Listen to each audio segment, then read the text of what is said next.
He is holy. So the word kadosh, we are just about to touch base on that, and this is just a little taste of what the whole book of Daniel, what we're going to do with it. Kadosh, Kuf, Dalet, Shin.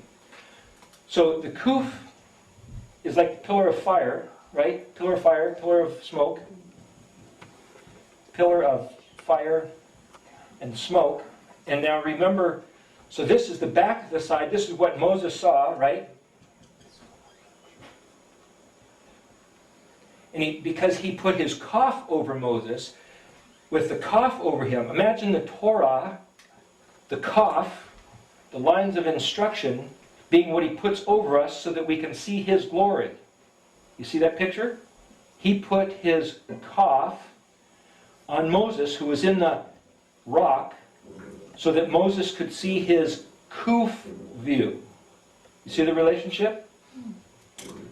Moshe the man who was in the rock, which we could think of as being, let's say it's Yeshua the rock, right? Zion, the one Zion. Yeshua, who was in the cleft of the rock that was around him.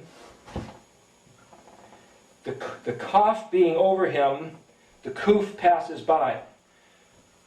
So he can see the kuf view. So the kuf view then has something to do with what Moses saw, which was the kavod, which is kuf dalet, I believe, which was the glory, to use an English word for the moment. It's the back of the head. But the kuf is also that which rises up and spreads out, like the pillar of fire. It's kind of like a mushroom shape, or it's kind of like a helicopter. I think of it as a helicopter view. The helicopter rides up, and you can see down below, and you get the overview. So if the kuf, as you'll notice, is not part of the Mishkan, but it's after the Mishkan, which is that which rises up from the Mishkan, and then you get the whole overview. It's also when Yahweh himself, the Almighty, came to localize himself right there on top of the Mishkan.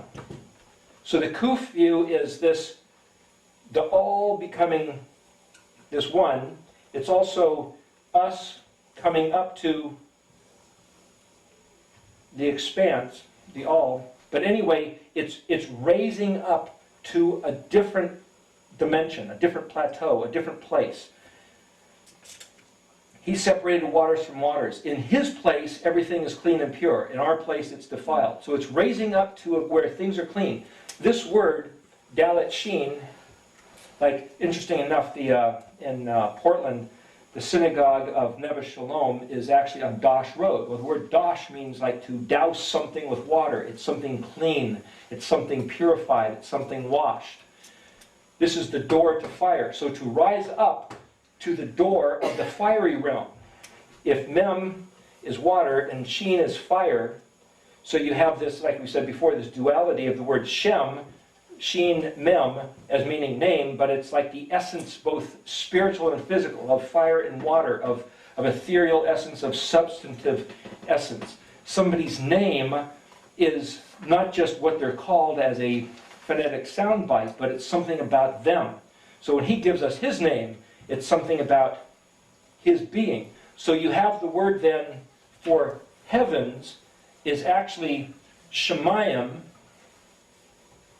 which would be spelled Shin Mem, plural, which is name, Yod Mem, which actually means names. Shemayim itself is the word that's translated as the heavens. So what about the heavens has to do with names? Well, the stars are named. When we go there, we'll shine like the stars forever and ever. Those who teach righteousness, according to Daniel 12:3, will add to teach others about righteousness. So, and he will give us a name. We will see his name. He's really into names. So the point is, if you have Kuf Dalet Shin, otherwise translated as the word holy, it's raising up to the door of the realm of fire. people have a picture of the devil sitting on a throne in hell surrounded by fire holding a pitchfork. But actually, if you read in Revelation, Ezekiel, I think maybe in Zechariah, and it's Yahweh's throne, which is actually like the Ark of the Covenant, you might say, is surrounded by fire. And his symbol is the sheen, or the modern sheen, which is almost like a pitchfork. So it's almost like the devil sitting on a throne of fire holding a pitchfork is a ripoff of the pictures of El Shaddai. El Shaddai. So the sheen is the monogram of El Shaddai, and sheen again is teeth, or fire, or then that which consumes, both teeth and fire consume, or destruction and ruin. Or it's like being on a mountain when you're in position to throw stuff down of armaments. It's also a shad.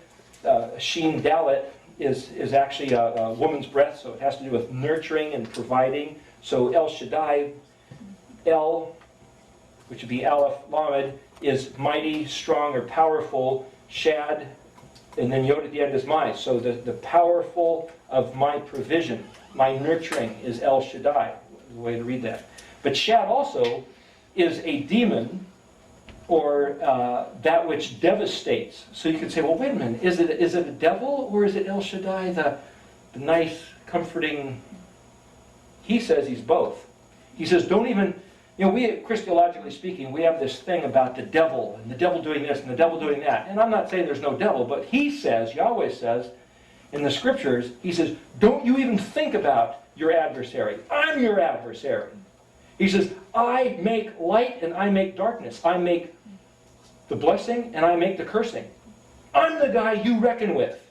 Now, if you don't want to come into his kingdom, you might be then subject to the devils if you're out here. But once you come into his kingdom, he's the only guy we're supposed to reference, from what I can tell in reading this. Something's going wrong, you reference him. Something's going right, you reference him. This whole talk of messing about the devil, I happen to think doesn't seem to fit the pattern, because in here there's no devil, it's only Yahweh and what he's doing.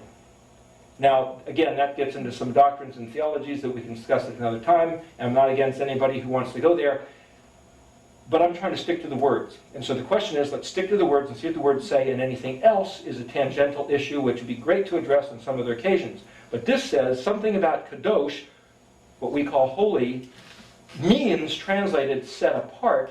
But why is it set apart? Because it's the elevated place up into his realm of purity, which is clean.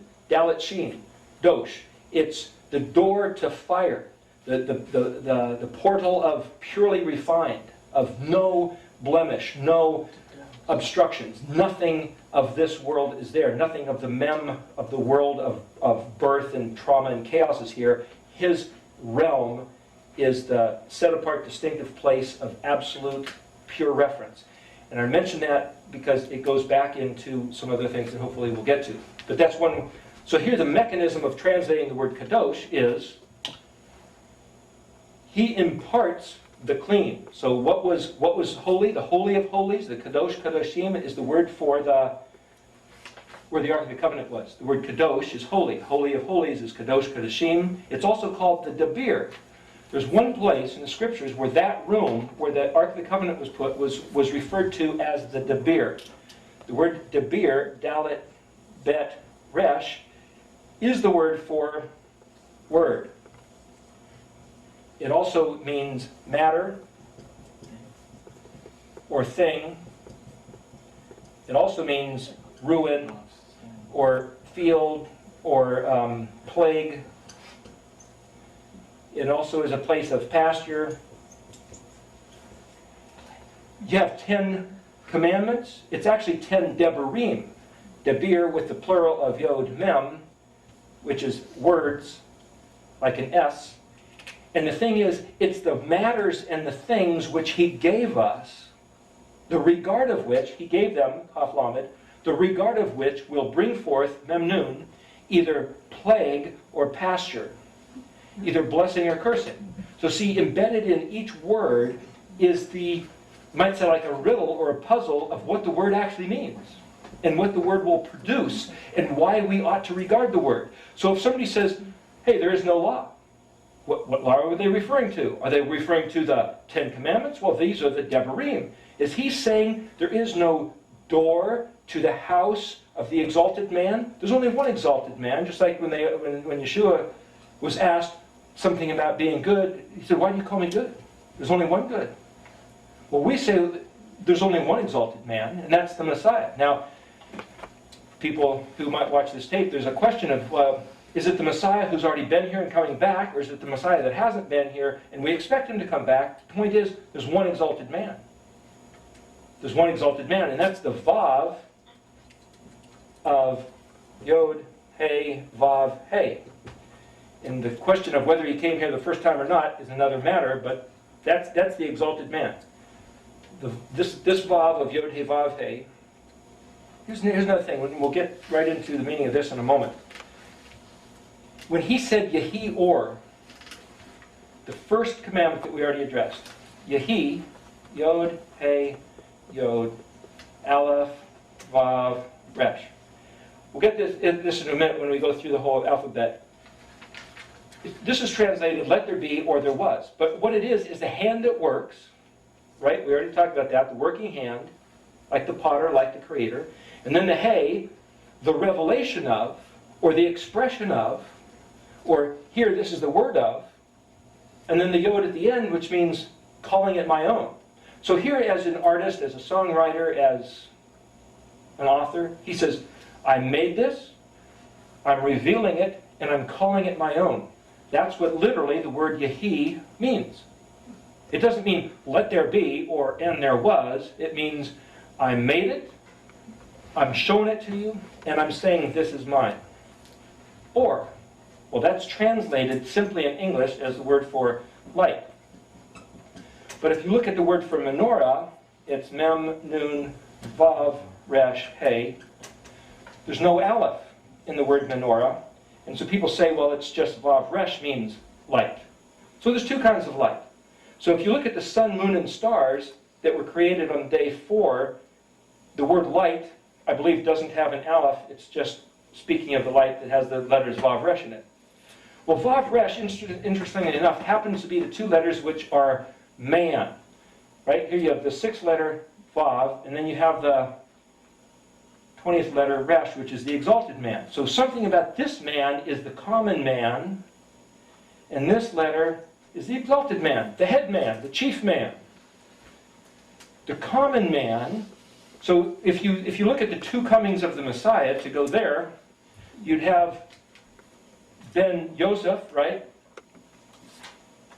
The son of Yosef, who was misunderstood, beaten, thrown into the dungeon. He was later exalted, but he was the suffering servant man. And then you have Ben David, who was the king. Hence, the duality of Messiah coming back as the conquering king the first time as the suffering servant. So the two letters that are man, you have the common man and the resh man. You have the basic man, the man walking the face of the earth, like our case now. And then we have the promise that after this, remember the kuf means after this, like the back of the head, that which follows. After this, exalted man. Yeshua, rising from the dead, taking on a different disposition of his nature and physicality, is a prototype of the exalted man, the Resh. As he is, so we'll be. Like the caterpillar that sprouts its wings and now is a different aspect. That's a model for what we will be. So we come from the caterpillar, basic, average man, Vav, who must walk this route, this ruach, this path, this prescribed path of the wind, the Kodesh, Kuf Dalet Shin, the pure, clean matters of the heavenly realm. And the word ruach